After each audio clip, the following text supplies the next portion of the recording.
Smash GG though? Smash GG. Smash GG. I love Smash GG. Don't get me wrong. Smash GG has been amazing for the running of several noteworthy tournaments in our scene and various other scenes. I think New Jersey's just cursed. This only happens when I come. I feel so bad for RJ, man. He was saying earlier, right? He stayed up till 2:30 in the morning last night trying to make sure he had every single match from the pools already lined up for the stream. And now look where we're at.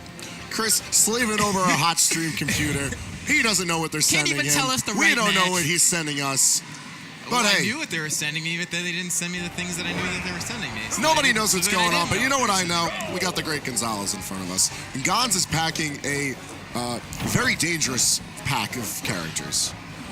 I mean, I'm looking at Gonz's lineup, and I'm like, that is a strong team indeed. That's when you go into Pokemon Showdown, and you can log into OU, and you see like a Genesect. Well, you won't find a Genesect in OU, but you get the idea, right? Just a strong lineup of characters there at his disposal. And we're going to see how that works out for him. I mean, granted, on Cougy's side, too, it's also equally as strong, right? And look how it's panning out for him thus far. I feel like if CougyCougs can keep this battle towards the ledge, he'll be fine against the trio that Gonz is packing. Because Lucina and Palutena, very good general characters. They do well to complement Gonz's good sense as a player instead of just fighting matchup by matchup. And then Fox, a little bit more of aggressive of a character than I would have come to expect from Great Gonzales. But hey, we'll see what happens, because right now this is CougyCougs' show. Yeah, we saw right there. Kind of a weird back and forth of them trying to punish each other's forward smashes or up smashes or smash attacks in general. It was like, oh, I shielded yours. Okay, I'm going to hit you with mine. Oh, you shielded that one. Okay, I'm going to hit you with mine. And it just kind of went back and forth. A little sloppy, but, did end out in favor of CougyCougs, but that will no longer be the case as he is now down a character. But, man. You were saying? Man. Hey, listen, I think... The curse really just be slipping in my coffin. I think Cougs had something to say about that, because now him and Gonz duking it out, and the Fox did really not something I thought I was going to be seeing tonight, but hey, Collision 2019 is bringing us a ton of fun. So, as far as this Ditto is going to go, hey, listen, who can land their Nair better? Who can make their Nair count? I mean, I'm just saying, man, this ain't Final Destination, but this is the classic, right? This is what we all grew up to know and love, and it's going off into full effect. CougyCougs only down by roughly 20%, and then get pushed off stage once again. But the Fox Ditto is explosive, right? They can up-tilt each other as strongly as they want, right? But when you start getting toward these percents, that's when they start looking for the conversions, for the forward tilts, go for the hard knockdowns, and potentially get a tech chase scenario to lead to an up smash or a down smash. I believe, as the greats of old would call it, this matchup is volatile indeed. And we're even seeing that as the percentages climb erratically across this. Stage control is an absolute coin toss from one player to the other.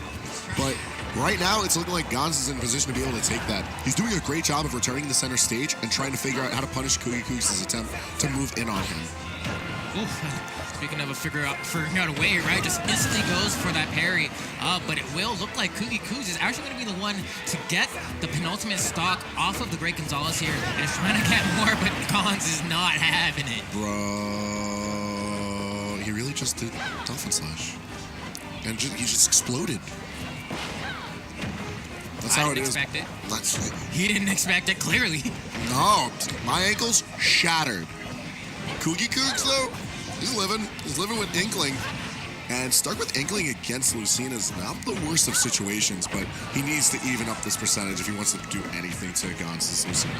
Yeah, I mean, wow, couldn't get the conversion there, but CougyCougs already doing so much work, has a fair amount of ink left in the tank as well, so doesn't need to worry about running out of that resource, and it's all up to Great Gonzales to try and pressure him somehow. He really just seems to have the game slipping away from him. Oh no, that's a punish. What? Just kidding. Where was your punish? I lied. Hey, listen, he broke out the roller, though. Smash and splat, baby. Oh, hold on now. I feel like CougyCougs is giving just a bit too much respect to Gonz. But hey, we know our percentages here. CougyCougs is going to take game one with a very classic up throw up there.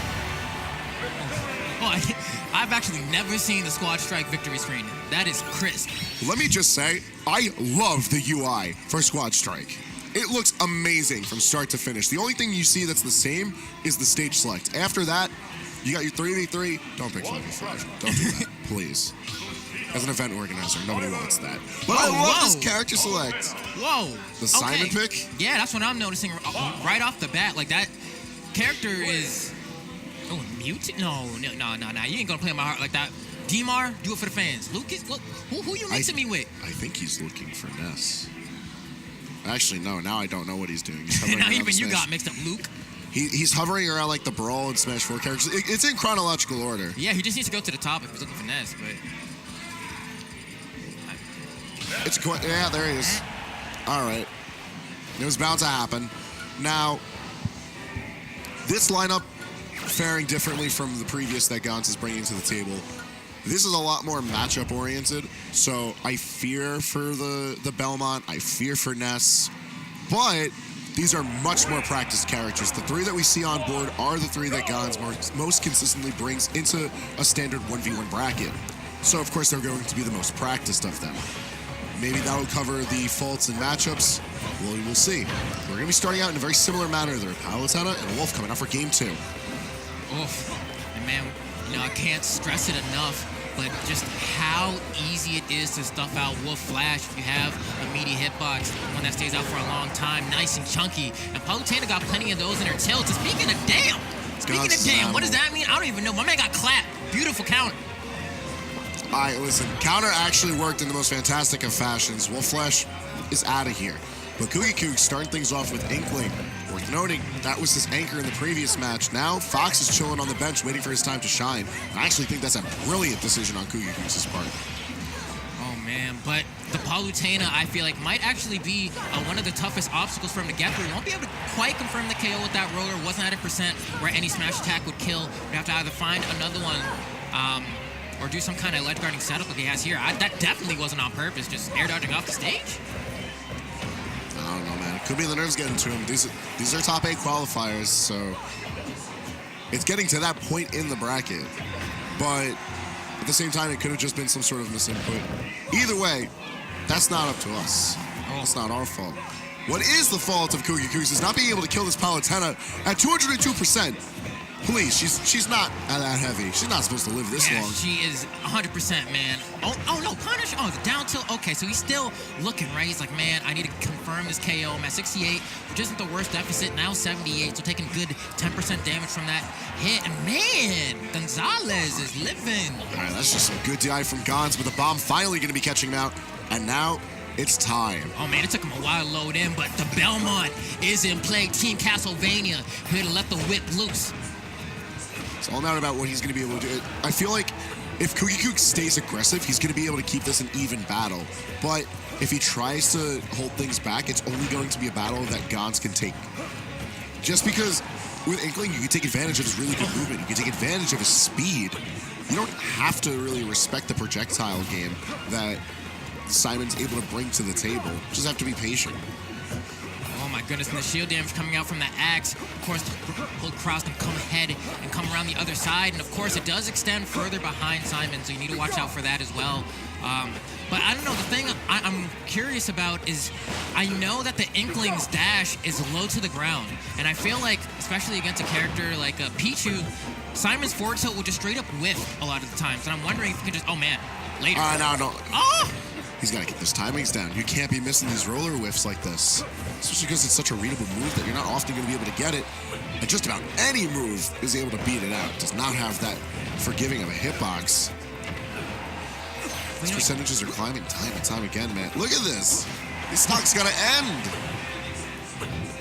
Even with that said, though, like,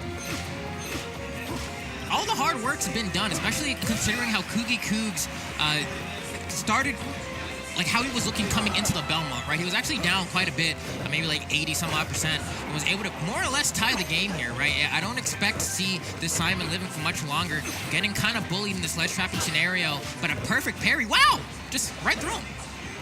All right. Oh, he's hunting him down. Yo, no fear. All right, so now it's time for the main attraction, Gons' Ness, which has been able to put in quite a lot of work in Jersey as of late. Oh, no. All right. Bro. Actually, this is not looking all right. He doesn't know what to do about the PK Thunder. Finally manages to get back on stage, but not without taking 100-some-odd%. Now, Gonzales, perfect spot to take this. Ness traditionally is able to put in the work against Spaceys, but this is just looking brutal, especially considering how even-handed a lot of this battle felt coming into Game 2. Oh, just do it again. Just do it again. All right. So now we're going on to that game 3. And you see they're having fun, they're cheesing, they're laughing it out. I mean, that's what Squad Strike is really all about. Like, yes, of course, this is a competitive Squad Strike bracket.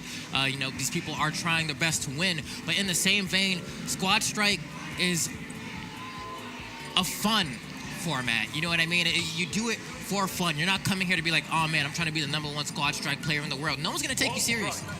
Absolutely. Squad Strike is one of these things where it's like, just the format of itself invites a lot more emotion into it. And not the type of emotion that we typically see from competitors where they put a lot of stress on themselves. There's a lot of weight behind their wins and losses. With this, it's reminiscent of a crew battle that you hold with your friends, or like a challenge you put upon yourself when playing against someone else. It's just formatted all together for you easily with a simple UI. So with that, you're able to have a bit more relaxed of a battle with someone, because you're getting a chance to see, you get 1 stock on your character each, which that can alleviate a little bit of the stress. You take out that 1 stock, you don't have to worry about that character anymore. Or if they end you out, all right, I got someone else I could bring. I could test something new. There's a lot of room to mix and match, but nonetheless, we are sticking with the tried and true for this set. Wolf and Palisadium leading off on point for both of these players as the score is 1-1. Now, I will point out that Great Gonzales decided to put that Richter to rest, and he said, you know what, let me put Lucina back on the squad lineup. And I do think that's probably just a safer overall option, right? Covers pretty much any character can go up against. But also, the Simon was kind of where that match started to fall apart a little bit for Gonzales, right? It was kind of the moment where CougyCougs was kind of able to mount as much of a comeback as he did toward the end. That being said, there is something I want to bring up with CougyCougs, and that there's a replacement on his team as well.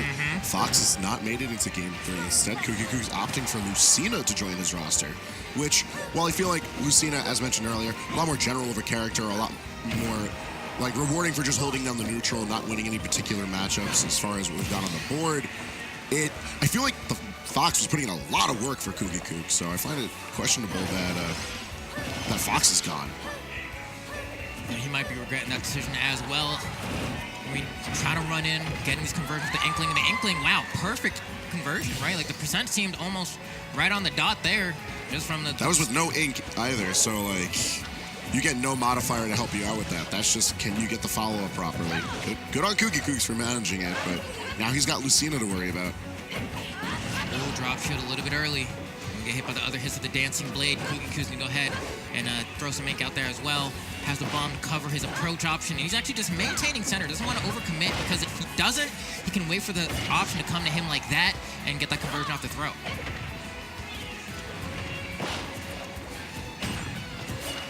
All right, managed to check some sort of a smash attack. What? Please, Gons, I know you have more buttons. Don't do this to me. Deep in my heart of hearts, I know Gons is a strong player, and he can really make a lot of these characters work with his style of play. But when he does things like that, I just get mad. I know he's capable of better. But luckily for him, hasn't really ended up... Oh, wow. That was... Okay, we take that, though. Bro, that was tragic. Yeah, that was a little weird. But even with that said, right, once again, another tie game. And I feel like it kind of happens in the blink of an eye, right? This Inkling really has been the entire foothold for CougyCougs. He's really been able to get the most amount of mileage with it. If the game looks like it's falling out of his hands, it's this character that's been able to bring it back. And that conversion, every single time, baby. Hey, listen, it's guaranteed. It works. It works. It's got a fairly tight window compared to a lot of throw confirms that we've seen in the past. But if CougyCougs is able to land them this consistently, there's still hope here. Sitting at 155%, he's got to work through Gonzales, like the star of his lineup. But with Lucina on the back burner, this could still be a very doable Game 3 for CougyCougs. Move from there, comes out, not enough to KO. Try to up B again. Can't get grabbed, right? That's one of his conditions to keep this guy alive, but doesn't matter. Gets juggled 3 times or so by the PK Thunder. Great Gonzales saying, if you can't deal with it, I'm going to keep doing it, and it works out and pays dividends. I don't know what else to say. Yeah, listen, sometimes a dumb option is a dumb option, but if it's putting in the work, you just keep doing it until you get punished. And now my CougyCougs, this is where it falls apart.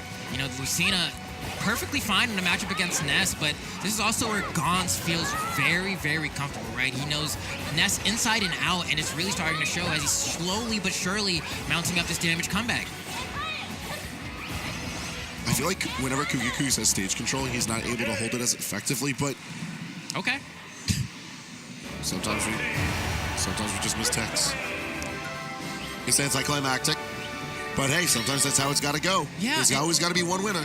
You know, sometimes you find yourself, especially against Ness PK Thunder, where you think the tail's gonna hit you, and you're like, oh, I don't need to press the tech button. I'll just like force myself to air dodge and kill myself. And in that scenario, it wasn't the tail, right? Like it was the main. I don't know if I'd call it the sweet spot per se, but just like a different hitbox altogether of the PK Thunder, and you just boop. And Greg Gonzales was like, "Word, I told you, man. That's why the Ness was the anchor." And that's always an interesting strategy just to see in general, right? Will I save one of my best characters for the end, or will I save them to start? And even in crew battles, when we have, like, let's say Japan versus U.S.A. or something like that, it's like, all right, do we throw in, I don't know, Tweak or Nairo in the beginning, or do we save them for the end? And there's different strategies that go into it. There's no right or wrong answer per se, but it's always interesting to see how that develops. There's a lot of thought to put into it, but I feel like people, or at least here in Tri-State, aren't there just yet with Squad Strike. It's still a fairly new game mode. There's a lot that people don't really know about it. A lot of people don't know how to treat it as far as like a competitive mode. Because one thing we might see is like how certain characters are stronger than others in doubles. Maybe there are going to be characters that are stronger than others in Squad Strike. So far, we've seen a lot of Lucina tonight, and I know there's not that many Lucina memes. True. But the I don't character's know got about a all fairly that. safe